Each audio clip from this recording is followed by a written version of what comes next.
He had no name, no number. Not a single soul gave him a second glance. The wild Mustang was dragged into the auction ring like a defective product, about to be sent straight to the slaughterhouse, as if his only worth was in pounds of cold, silent meat. One strike of the gavel, one decision, and a soul nearly buried alive by silence. But then, a woman who thought she was just tracking illegal loggers took a wrong turn and stepped straight into fate. She didn't just save a horse. She awakened a soul once condemned, and that soul returned to save the last human part still beating inside us. What happened next will break your heart, shake you, and then lift you up to believe that some beings don't need words to make the whole world stop and listen.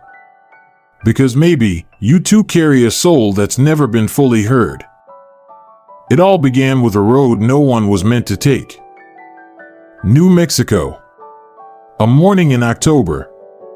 The sky was crystal clear, and the wind swept over the mountaintops like a spirit whispering something to the earth. Evelyn Harper, an ecologist and former soldier, was on her way back after 3 days tracking signs of illegal logging. The mountain road twisted on, a crumpled map on the passenger seat, and strange tire marks led her deeper into land she'd never set foot on before. She had no idea that what awaited her wasn't a chainsaw or timber thieves, but fate crackling over a loudspeaker in the middle of a forsaken valley. 500. Do I hear 550? This one's fresh from Arizona, untagged. Prime muscle, little wild, but clean legs. Anyone? 550. Going once. The sound of an auctioneer's voice pierced the desert silence like a tear in cloth. Evelyn turned off her engine. Her heart pounded, not from fear, but from instinct. There were no signs, no guards, but something about this place was wrong. She crept toward a sunken patch of land, hiding behind a low cactus. A makeshift auction pen, built of scrap wood and wire mesh, stood in shambles in the middle of nature. Rows of mobile horse pens formed crooked lines. A man with a shoulder mic shouted numbers like he was hawking meat, not living beings. Horses. Dozens of them. Sweat, urine, panic, fear, and surrender. Some tried to jump. Others cowered in corners, their eyes rolling white.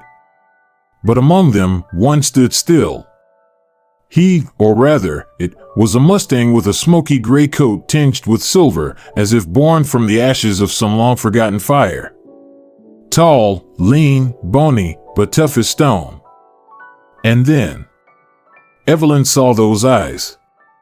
No panic. No plea for help. No rage. Just a silence that spoke. She stood frozen, unsure why her feet were carrying her straight to the fence. Her heart thudded like war drums. She'd once stood through gunfire, seen comrades fall, but those eyes made her tremble. Not from fear, but because something inside her had stirred, something buried since Fallujah. No one's buying that one, a voice cut in from her right. A dirty man in a cowboy hat chewed a toothpick and smirked. No paperwork. No number. No chip. Pretty much trash. Price? Evelyn asked, her voice dry. $700. Cash. No guarantees. No returns. He chuckled like he was selling scrap metal. Evelyn pulled an envelope from her coat pocket. Her hand shook. It was all she had left, saved up over 8 months from consulting work and hand-drawn land maps. Meant for fixing her roof. Maybe a used telescope. But a roof can leak. A soul can't be left to rot. She didn't know why. Only that when the gate creaked open, the other horses recoiled in fear. But Ashen, her name for him, later, walked out slowly, as if this weren't an escape, but a return.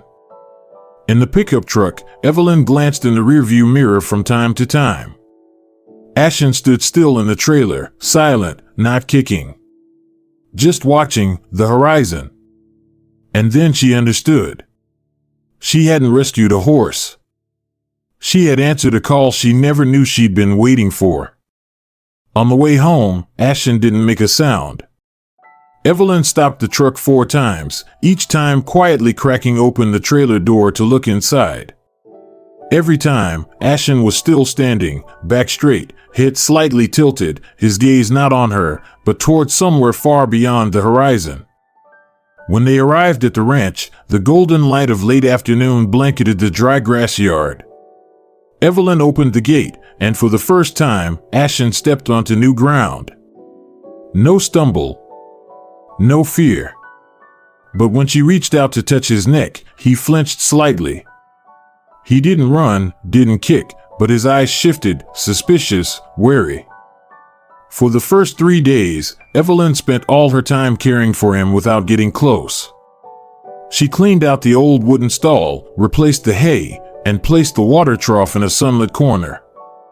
Every morning, she brought fresh grass from the valley below, hand-rinsed, and laid it neatly by the fence. But Ashen never ate in her presence. Only when her shadow disappeared behind the door would he quietly approach. Once, when Evelyn came out carrying a bucket of water, she accidentally dropped a tin mug onto the concrete floor.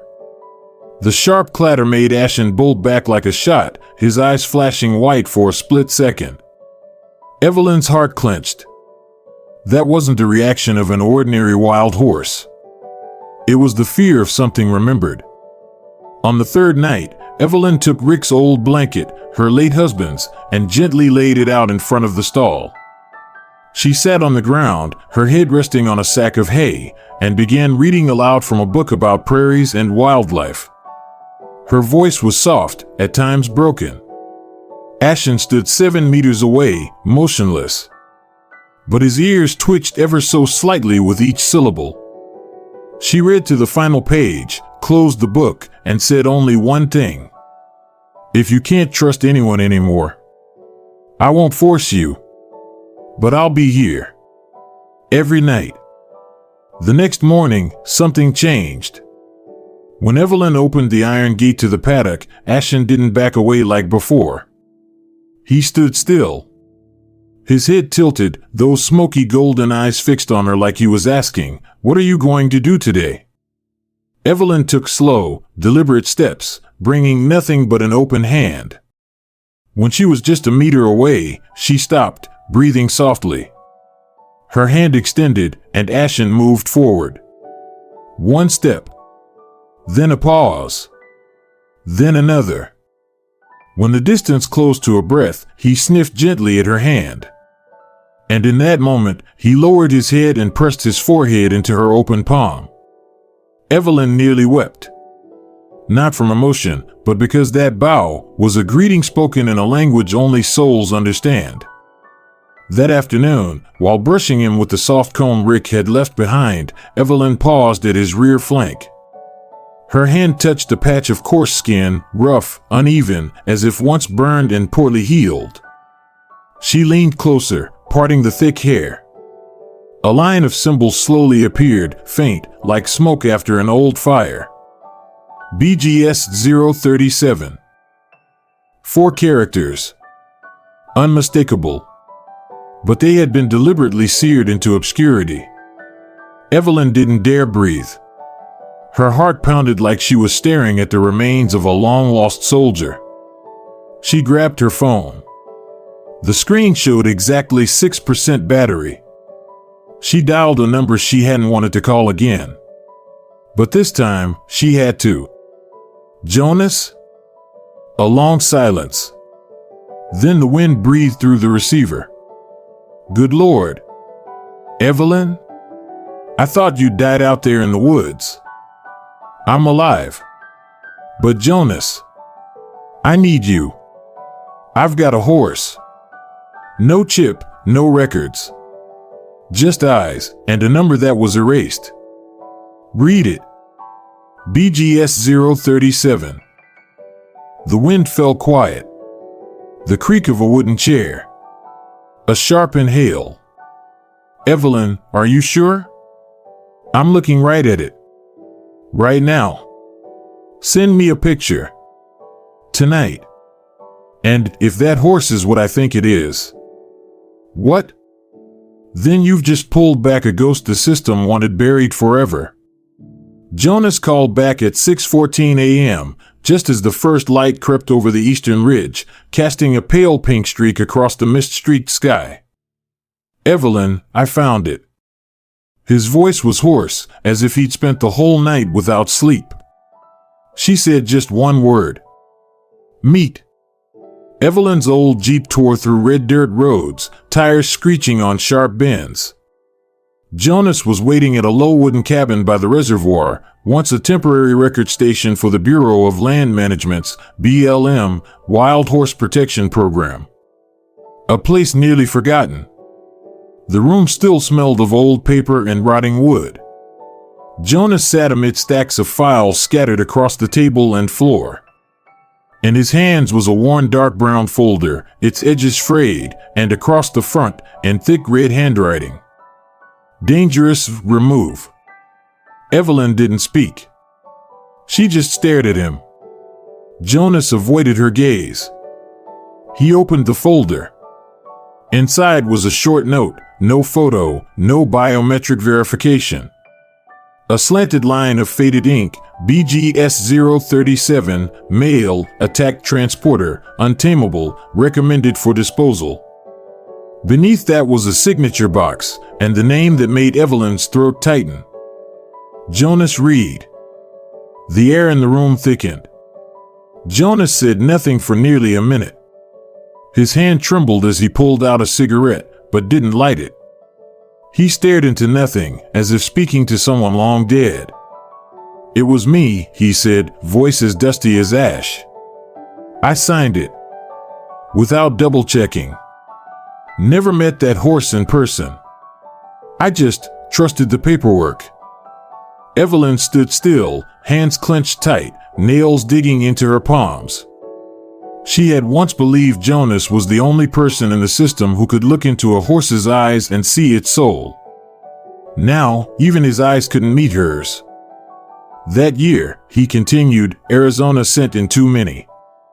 Hundreds. I processed 40, 50 files a day. Some were truly dangerous. But some just needed time. And someone to believe in them.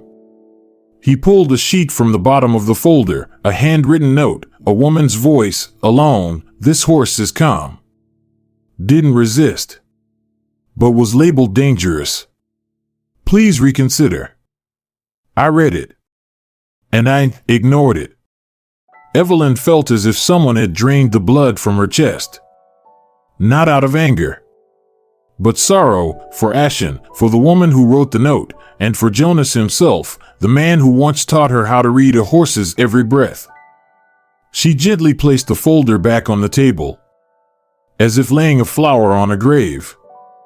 Can you help me find out who sent Ashen to be destroyed?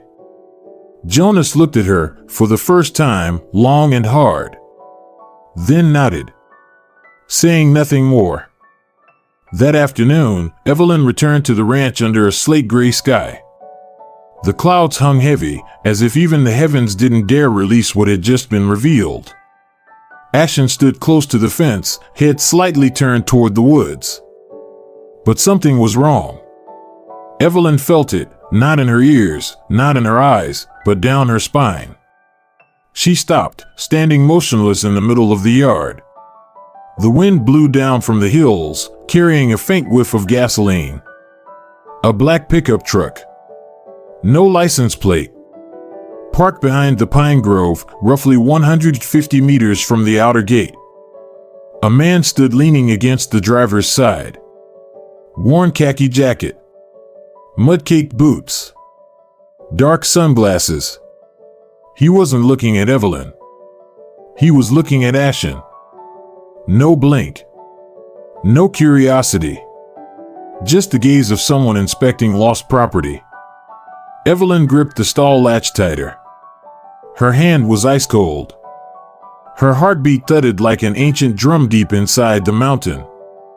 The man didn't move, didn't approach, didn't speak. But Ashen, usually so still, suddenly took a step forward. Then another. Head held high, back stiff as stone, ears pointed like arrows. He didn't growl, didn't stomp. But his eyes, they blazed like embers stirred by a sudden gust. Evelyn moved forward by instinct. But Ashen stepped between her and the man. Gently. Not aggressive. But clearly protective. She had never seen him like this before. Not afraid. But facing it. There are moments that need no thunder, no roaring wind, but still change the heartbeat of an entire land. 3 days after the black truck appeared, and Ashen stood between Evelyn and danger, unflinching, unmoving, no one came back. No strange man. No phone calls. No signs. Only a silence that stretched long and deep. That night, she couldn't sleep.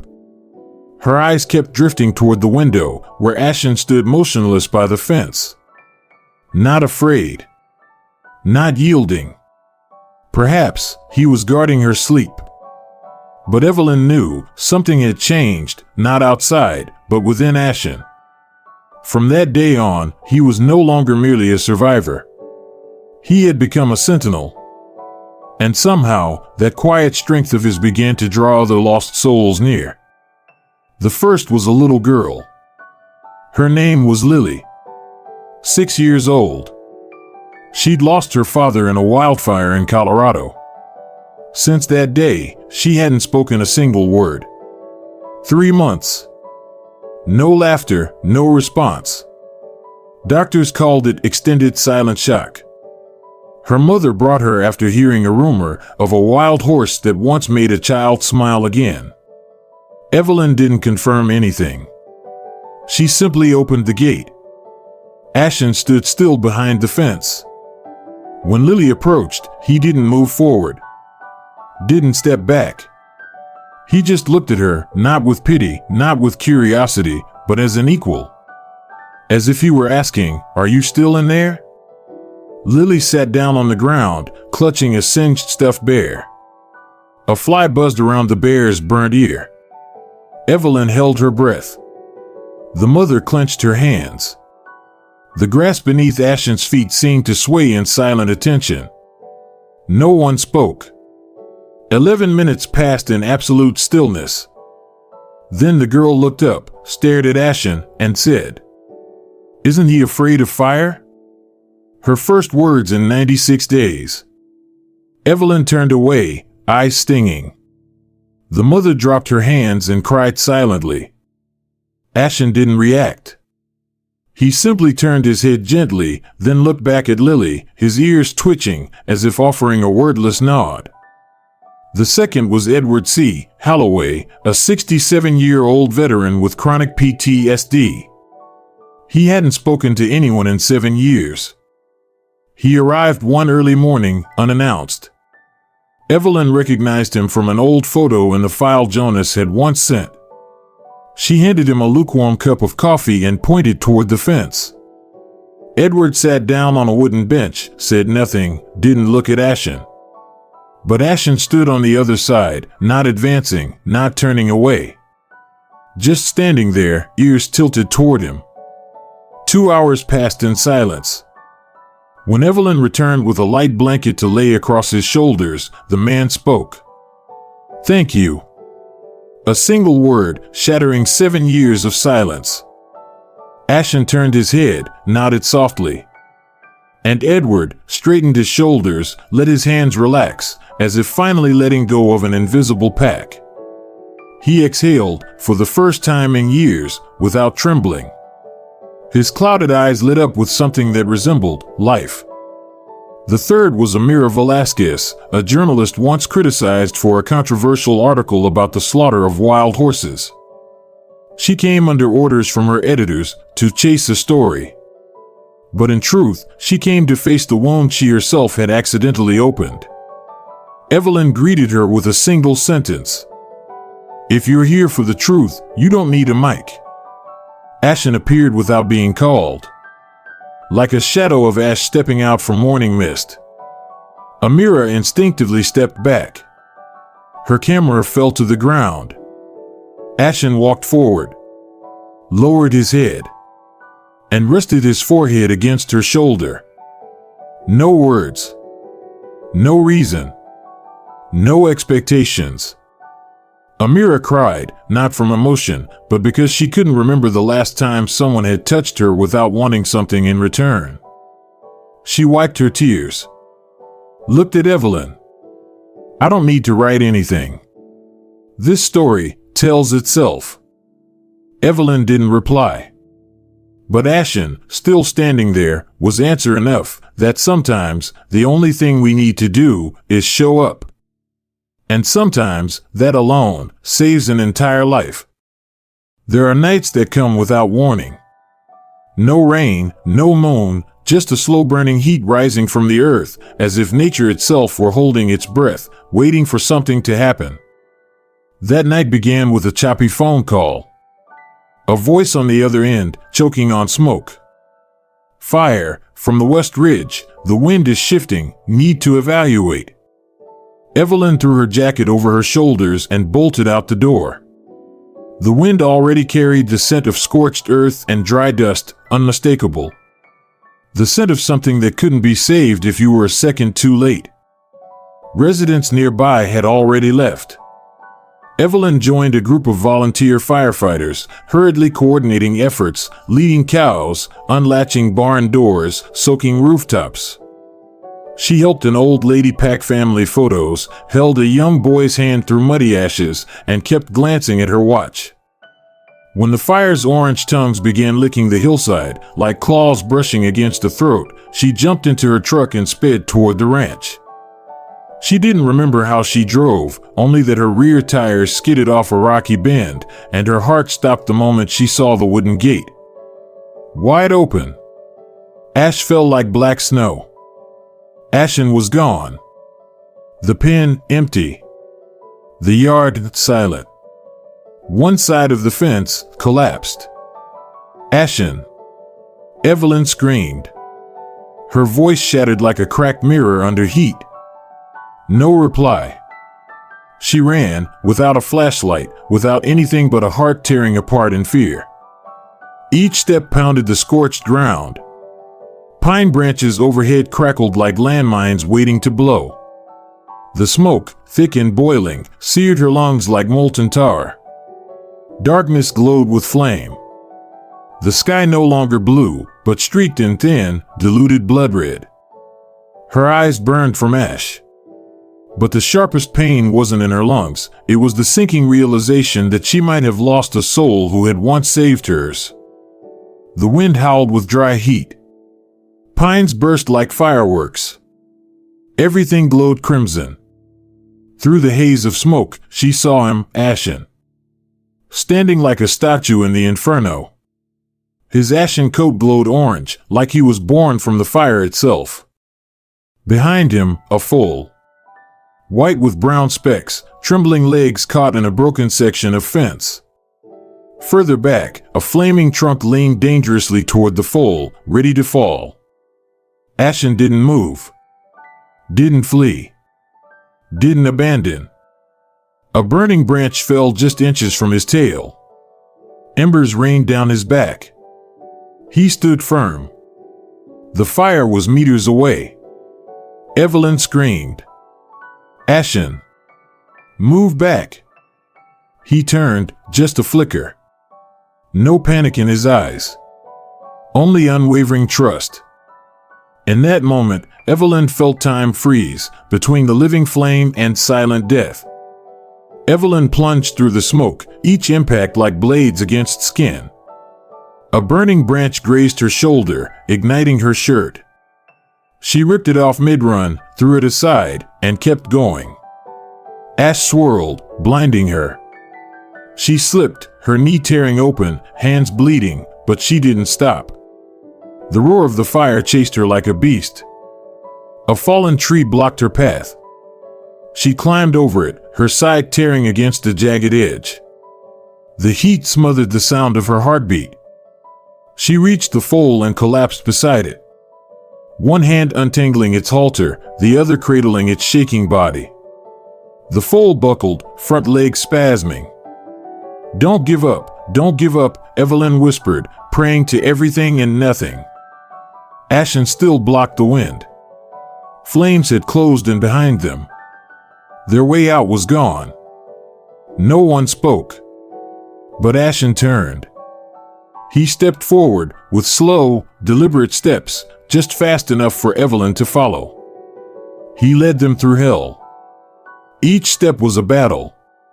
Fallen trees blocked the path. Ashen slipped through narrow gaps. Evelyn crawled after him.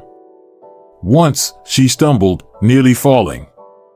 The foal slipped from her grip, almost tumbling into a smoldering ditch. Ashen stopped instantly, circling back to shield her from the flame.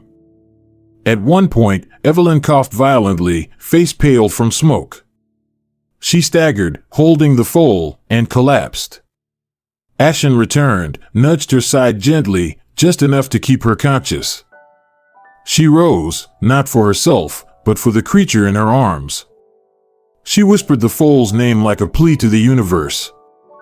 And then she heard it, like a whisper from the past, Rick's voice, her husband. "You can't let another soul die." She didn't know where her strength came from. But she stood, lifted the foal, though her left shoulder burned with pain. Ashen paused before a narrow stretch of woods, glowing with red coals. No path. Just a tiny gap beneath a tree root. He tilted his head. Then, without waiting, charged through. Evelyn closed her eyes and followed, heart pounding like a war drum. When they emerged from the forest, the fire consumed the spot they had just escaped. 1 second later, and no one would be alive to tell the story. Evelyn collapsed onto a patch of bare earth, chest heaving, arms still wrapped around the foal. Ash dusted her hair, face, wounds. Ashen stood nearby, his body scratched and burned, but his eyes calm. He stepped forward, lowered his head, and, like he had before, rested his forehead on her shoulder. This time, she cried. Not out of fear, but because of a truth that hit like thunder. Ashen had saved all three of them. Ash covered the ground, and Evelyn lay on her back, staring at the sky, as if she wanted to dissolve into the night. In her mind, old memories surged forward. A military truck ablaze. A tethered horse, eyes rolling white, hooves dancing on molten metal. She had stood there. Could have run in. But didn't. She didn't move. Evacuation orders. A second bomb. Shouts from her unit. And then, the horse vanished in the flames. Since that day, Evelyn lived with a hollow space. A silent guilt. Until tonight. Ashen, the unwanted horse, the one erased from every record, chose to stay. And Evelyn, this time, chose to run into the fire. They all survived. And the fire retreated. The next morning, as the sun rose through lingering smoke, Evelyn led the foal to a patch of grass in the east field. Ashen followed behind, each step slow, but steady. No one spoke. But if you listened closely, in the wind, a story had just been told. Some stories don't end with words. They end with silence, and the softest of steps fading into the morning fog. Ashen was never the same after the fire. Not in the way he moved. He still walked beside Evelyn each morning, tracing the path along the creek with the same quiet grace. Not in the way he breathed. His lungs still rose and fell in rhythm with the wind through the tall grass. But Evelyn saw it. It was in the way he paused longer than usual when looking at the horizon. In the way he no longer flinched at the creak of the gate or the bark of distant dogs. In the way his eyes, once glowing like embers, now shimmered like fading starlight. He was letting go. Not of life, but of duty. Every morning, Evelyn poured water into the trough just as the sun crested the ridge. Ashen would appear, as if summoned by nothing more than the breath of dawn, and walk beside her, slow, deliberate, proud. His coat had regained a soft sheen, his burns now pink scars under the fur. They would walk together. Down the path to the orchard. Across the frostbitten grass. Beside the stream where he once chased dragonflies as if he belonged to the wind. But he never galloped anymore. Sometimes, after their walk, he would pause beside the fence, staring into the hills where the fire had once burned. Evelyn would watch him from the porch, coffee cooling in her hands, and wonder if he was saying goodbye. One morning, Evelyn sat on the fence post, watching him sip water. She whispered, "You waited. You stayed until they were safe. Until I was safe." Ashen lifted his head. Looked at her. The breeze stirred his mane. And in that silent gaze, she understood. He had stayed to finish what she never could. The morning he didn't come was draped in fog. The porch light blinked against the gray, and the coffee in Evelyn's cup had long gone cold. She waited. 10 minutes.